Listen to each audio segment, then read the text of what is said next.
بسم اللہ الرحمن الرحیم۔ السلام علیکم، میں ہوں عمر انعام۔ اس ویڈیو میں ہم بات کریں گے اس لنگڑے صحافی کے، اس لنگڑے کالم کی، جس لنگڑے کالم سے اس نے پرائم منسٹر عمران خان کی حکومت گرانے کی آج کوشش کی ہے، اور انہوں نے دعویٰ کیا ہے، ایک لنگڑا دعویٰ اور لنگڑی پیشن گوئی کی ہے کہ پرائم منسٹر عمران خان جلد فارغ ہو جائیں گے، یہ حکمران فارغ ہو جائیں گے، اور لوگ دیکھیں گے کہ کیسے ان کی بے عزتی ہوتی ہے۔ ایک تو اس لنگڑے کالم کی ہم پوسٹ مارٹم کریں گے، اس کو دیکھیں گے کہ کیا واقعتاً کچھ ایسا ہونے جا رہا ہے، اور دوسرا اس لنگڑے صحافی کو بھی ہم دیکھیں گے کہ ان کا جو لنگڑا بغض ہے اور حسد ہے وہ کیوں اتنا بڑھ گیا ہے۔ کیا وہ کسی لنگڑے ڈان اور مافیا کے پکڑے جانے کے بعد تو نہیں بڑھا؟ اور دوسرا، ہم وہ جو 3 دوست گئے تھے پرائم منسٹر عمران خان کو ملنے، اور تینوں نے واردات ڈال دی وہاں پہ، انتہائی جارحانہ اننگز کھیلنے کی کوشش کی پرائم منسٹر کے خلاف، جبکہ باؤنسرز کھائے اور اپنے ہیلمٹ بھی توڑوا کر واپس آ بیٹھے ہیں۔ وہ تینوں دوست بھی بجائے نادم ہونے کے، چلیں میں یہ نہیں کہتا کہ وہ معافی مانگیں یا نہ مانگیں، یعنی اب ہو سکتا ہے کہ وہ سمجھتے ہوں کہ وہ بہتر ہوں، لیکن ایٹ لیسٹ کوئی کوئی خیال کر لیں، تھوڑا سا یہ دیکھ لیں کہ شاید ان کی ٹویٹس سے، ان کے وہ جو رویہ تھا، وہ جارحانہ کوسچنز تھے،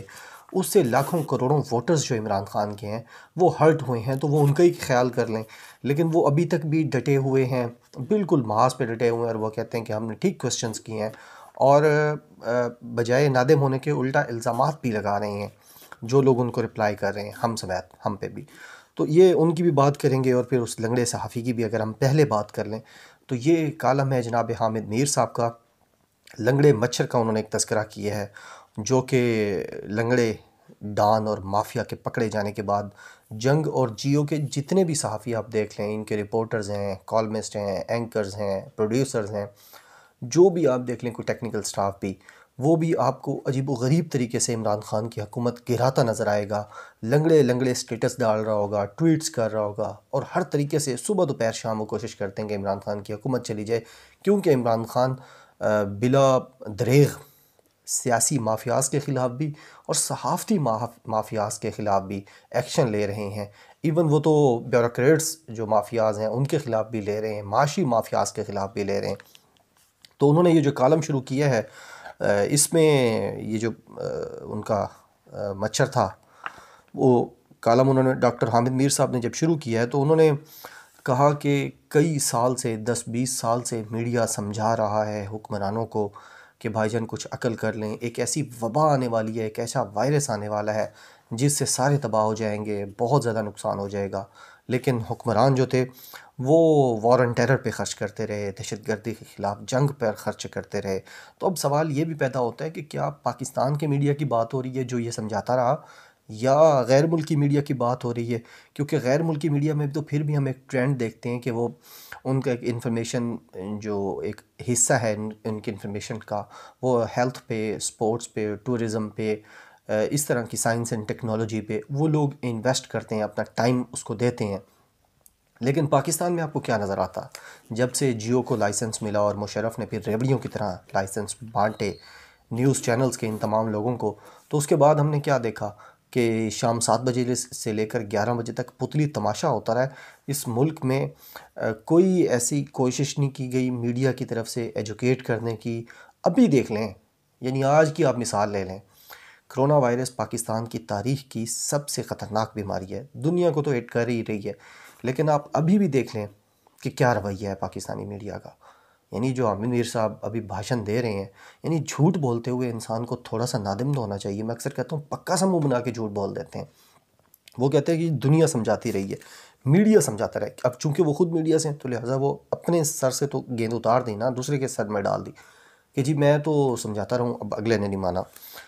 تو یہ کالم کے شروع میں انہوں نے کہا کہ جی میڈیا تو ہمیشہ سمجھاتا رہا ہے، حکمرانوں کے ذہن میں ہی نہیں تھا، حکمران سننے کو تیار نہیں تھے۔ آگے چل کے وہی جس طرح ساری دنیا کا مافیا، ساری دنیا کی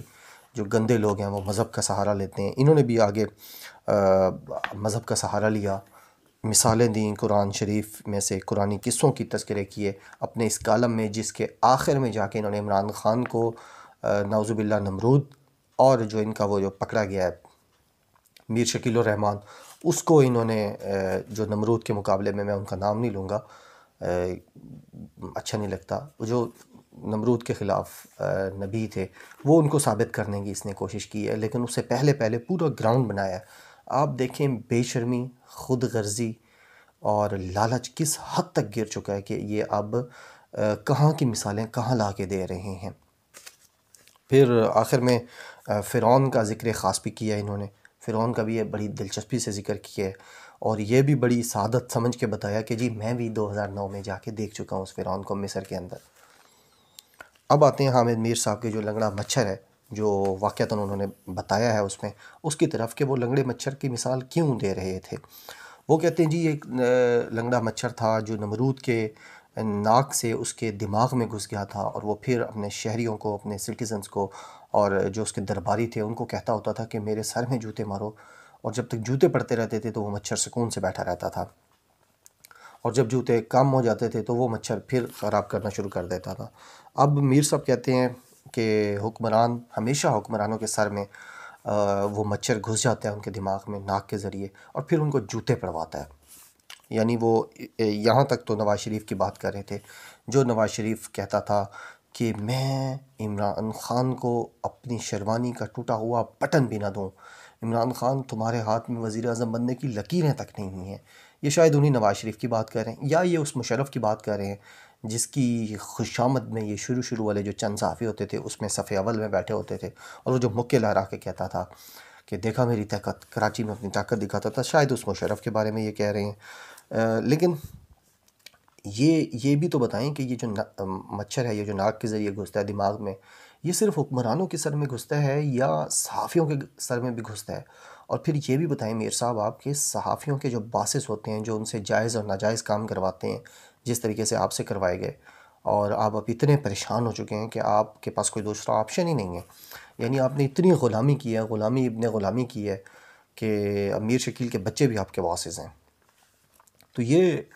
بتائیں نا کہ یہ صحافیوں میں یہ مچھر نہیں گھستا ہوتا، یا صحافی کو ناک اپنا سلوا کے آتے ہیں؟ یعنی ان کو نہ بدبو آتی ہے، نہ کوئی شرم آتی ہے، نہ حیا آتی ہے، نہ گریس آتی ہے، پتہ نہیں کیا آتی ہے. اور پھر وہی بات ہے، غصہ امیر شکیل والا ہے، اور یہ ساری لنگڑی مثالیں دے دی ہیں اپنے کالم میں. یعنی کہاں سے کہاں ریلیٹ کیا ہے. قرآن کے جو قصے بیان کیے گئے ہیں اس سے ظاہر ہے مجھے کوئی اعتراض نہیں ہے، کوئی انکار نہیں ہے، ہماری جانے قربان قرآن پاک پہ. لیکن بات یہ ہے کہ لوگ کہاں کی بات کہاں یوز کر رہے ہیں. ایک میر شکیل جیسے مافیا کو بچانے کے لیے اب قرآن پاک کی قصوں کا سہارا لے کر عمران خان پہ تنقید کی جا رہی ہے. اور آخر میں وہ یہ کہتے ہیں کہ یہ جو مچھر ہے اب یہ عمران خان کے دماغ میں گھس گیا ہے، اور عمران خان جلد فارغ ہو جائیں گے. اب یعنی یہ جو مچھر ہے یہ اس حوالے سے عمران خان کے سر میں گھسا ہے کہ عمران خان نے جو احتساب کا نعرہ 20-22 سال لگایا تھا وہ اس کو پورا کر رہے ہیں. تو یہ وہ مچھر ہے جناب والا احتساب کا. اب میر صاحب بات یہ ہے کہ آپ کہتے ہیں کہ بہت جلد حکمران فارغ ہو جائیں گے، اور جو میں نے پچھلی ویڈیو ابھی آپ سب کو بتا رہا ہوں جو میں نے کی ہے اس میں بھی میں نے تذکرہ کیا کہ شہر اقتدار میں یہ خبریں زیر گردش ہیں، اور سیکنڈ لیول کے اور فرسٹ لیول کے جو صحافی ہیں نون لیگ کے اور پیپلز پارٹی کے، وہ یہ ثابت کر رہے ہیں کہ بہت جلد عمران خان صاحب سے استعفیٰ لیا جا رہا ہے. تو یہ اس حوالے سے کہہ رہے ہیں کہ بہت جلد عمران خان فارغ ہوتے نظر آئیں گے. تو یہ تو وقت بتائے گا میر صاحب کہ عمران خان فارغ ہوتے ہیں یا آپ کی صحافت فارغ ہوتی ہے. اب آتے ہیں جناب والا ہمارے استادوں کے استاد رؤف کلاسرا صاحب، ارشاد بھٹی صاحب اور مالک صاحب پہ. انہوں نے جو کیا وہاں پرائم منسٹر کے ساتھ جب بیٹھ کے، وہ اس لیے بھی نہیں کرنا چاہیے تھا کہ ایک تو لائیو سیشن تھا، دوسرا دیکھیں سخت سوال کرنے سے کوئی آپ کو نہیں روک سکتا، یہ آپ کا حق ہے، آپ ہر طرح سے کا سوال کریں، لیکن سوال کا بھی کوئی طریقہ ہوتا ہے اور وقت کا بھی کوئی تقاضا ہوتا ہے. جہاں آپ بیٹھے ہوتے ہیں کوئی سیشن ہوتا ہے ٹھیک ہے اس میں آپ کریں، یعنی ایک نارمل سیشن اوپن سیشن، اس میں آپ جو مرضی سوال کریں. بلایا آپ کو کرونا کے لیے گیا ہے، کرونا پہ آپ نے ایک لفظ نہیں نکالا، ایک لفظ نہیں بولا، کوئی تدبیر نہیں بتائی اپنے کالمز میں بھی، ویلاگز میں بھی، پروگرامز میں بھی، کہیں پہ بھی، اور ادھر جا کے آپ پھٹ پڑے ہیں میر شکیل کی طرف. آپ کا فوراً سب کا تینوں کا جو تذکرہ ہے، جو توپوں کا رخ ہے، وہ عمران خان کے خلاف ہو گیا. اب کیا کہتے ہیں، اب سارے صحافی یہ جو تین دوست ہیں ارشاد بھٹی صاحب، مالک صاحب اور رؤف کلاسرا صاحب، یہ کہتے ہیں جی پیڈ ٹیمز ہیں وہ ہمارے خلاف کام کر رہی ہیں. یعنی پیڈ ٹیمز ہیں جن کو پیسے دیے گئے ہیں، وہ پوری دنیا سے وہ جو 1,78,00,000 صحافی ہیں یا آپ سمجھ لیں گے عمران خان کے ووٹرز ہیں، سمجھنے والے ہیں چیزوں کو، باشعور لوگ ہیں، ان کو پیسے دے کر ہمیں ٹرول کیئر کروایا جا رہا ہے۔ پھر وہ یہ کہتے ہیں کہ ویسٹرن میڈیا عمران خان کے خلاف رہا ہے، ہم نے تو کبھی عمران خان کے خلاف کچھ نہیں لکھا، الٹا عمران خان کو سپورٹ کیا، عمران خان پر ہمارا احسان ہے کہ اس کو ہم نے پرائم منسٹر بنایا۔ تو آپ ابھی دیکھ لیں کہ ہمارا میڈیا کیا کر رہا ہے، میں نے پہلے بھی کہا، اور دنیا کا میڈیا کیا کر رہا ہے، یہ آپ کو واضح ہو جائے گا۔ یعنی پرانی مثالیں جو تھیں وہ ہم اس وقت، ہم میں سے کئی اس وقت بچے تھے، وہ شاید نہ پڑھتے ہوں یا نہ ہوتے ہوں انٹرسٹڈ، لیکن آپ ابھی کی سٹوری دیکھ لیں کہ ہمارا میڈیا کیا کر رہا ہے اور دنیا کا میڈیا کیا کر رہا ہے۔ اور پھر آخر میں ہر جگہ پہ یہ کہا جا رہا ہے کہ جی ہم نے زلفی بخاری کا سوال کیا ہے جس کے اوپر پرائم منسٹر ناراض ہو گئے ہیں۔ حالانکہ پرائم منسٹر زلفی بخاری پہ 1000 سوال بھی کیا جائے تو ناراض نہیں ہوتے، نہ وہ تفتان والی بات پہ ناراض ہوئے تھے، وہ ناراض ہوئے تھے میر شکیل والی بات پہ۔ لہٰذا ایک تو ایک غلطی کی، اوپر سے اس پر بجائے نادم ہونے کے الٹا اس پر ڈٹے رہنا، یہ کہاں کی آپ کہہ لیں کہ سویلائزیشن ہے یا کہاں کا انصاف ہے۔ تو یہ جو لنگڑا کالم ہے لنگڑے صحافی کا، جس کی لنگڑی انا کو تسکین نہیں مل رہی، اس کا تذکرہ آپ تک پہنچایا ہے، اور 3 دوست اینکرز جنہوں نے ایک ایجنڈے کے تحت پرائم منسٹر کو رگڑا لگانے کی کوشش کی تھی اور باؤنسرز کھائے تھے، ان کا تذکرہ بھی آپ تک پہنچایا ہے۔ اپنی رائے ضرور دیا کریں، اور آج جمعہ مبارک بھی شروع ہو چکا ہے، تو میری آپ سے درخواست ہے کہ آپ جو پاکستان کے ہمارے دوست بہن بھائی ابھی سن رہے ہیں، کہ آپ کوشش کریں کہ مساجد میں، سندھ میں تو مساجد بند ہوں گی لیکن باقی پورے پاکستان میں کھلی ہیں، تو آپ جو جمعہ کی نماز ہے وہ گھر پہ ہی ادا کریں، تاکہ جو ہمارے نبی کریم صلی اللہ علیہ وسلم کی زندگی سے مثال بھی ملتی ہے کہ مشکل وقت میں گھر پہ نماز پڑھی جا سکتی ہے، تاکہ یہ جو آپ گھر پہ نماز پڑھیں گے اس سے آپ کو بھی فائدہ ہوگا۔ اور اللہ نہ کرے اگر آپ انفیکٹڈ ہیں تو اور لوگوں کی پھر آپ خیال رکھیں گے۔ لہٰذا آپ اپنا اور اپنے دوستوں کا خیال رکھیے گا، گھر والوں کا خیال رکھیے گا۔ بہت شکریہ، اللہ حافظ۔